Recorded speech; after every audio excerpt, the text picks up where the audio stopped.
మిత్రులందరికీ నమస్కారం. నా పేరు బాబినాయుడు, మాది కోనసీమ రాజులు. ఈ వీడియో చేయడానికి ముఖ్యంగా కారణం రోజారెడ్డి అలియాస్ డైమండ్ రాణి అలియాస్ గొబ్బు నోరు. ఎందుకంటే ఆవిడ నోరు తెరిస్తేనే గొబ్బు పట్టిపోయిన మాటలు తప్ప మంచి అనేది ఎక్కడ కూడా కనిపించదండి. ఎందుకంటే వ్యక్తిగత జీవితాల కోసం వ్యక్తిగతంగా మాట్లాడటం, మనుషుల్ని చులకనగా మాట్లాడటం, నిజంగా చెప్పాలంటే ఒక రాష్ట్ర ముఖ్యమంత్రి గారి కోసం కానీ, రాష్ట్ర ఉప ముఖ్యమంత్రి గారి కోసం కానీ, హోమ్ మినిస్టర్ గారి కోసం కానీ, మంత్రుల కోసం కానీ, ఇప్పుడు అధికారంలో ఉన్నటువంటి వ్యక్తుల కోసం, అందరి కోసం చాలా దారుణంగా మాట్లాడుతుందండి. ఈవిడ నోరుకి హద్దు అదుపు లేకుండా మాట్లాడుతుంది. రాష్ట్ర ఉప ముఖ్యమంత్రి అయినటువంటి పవన్ కళ్యాణ్ గారు శస్త్రచికిత్స చేయించుకుని రెస్ట్ తీసుకుంటే పవన్ కళ్యాణ్ గారి కోసం చాలా దారుణంగా మాట్లాడుతుంది. జబ్బు వచ్చేదో మూల పడిపోయాడు, జనాల అల్లేళ్ళలో కలిపి ఎగిరెగిరి లేపు తంతున్నారని. అంటే లేపు తన్నించుకోవడంలో దిట్టండి ఇవిడి. ఎలా అంటే నిజంగా ఎగరేసి పడుకోబెట్టి దొల్లించో లేదా పండబెట్టో మొత్తం మీద ఎలా మింగించుకోవాలన్నా, ఎలా చేయించుకోవాలన్నా ఈవిడికి బాగా ఇంట్రెస్ట్ ఎక్కువ. వాటి మీద పిహెచ్డి చేసింది ఈవిడి.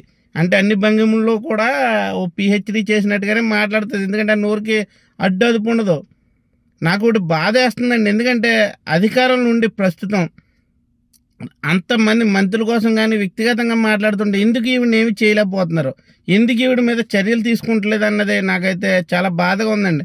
ఈవిడ నోటుకు వచ్చినట్టు వాగుతూ సీమ పంది దొరికినట్టుగా బురదలో పందిలా దొల్లుతూ, నిజంగా ఇది మనిషి రూపాన్ని ఉన్నటువంటి మృగం అండి. ఇది మానవ మృగం.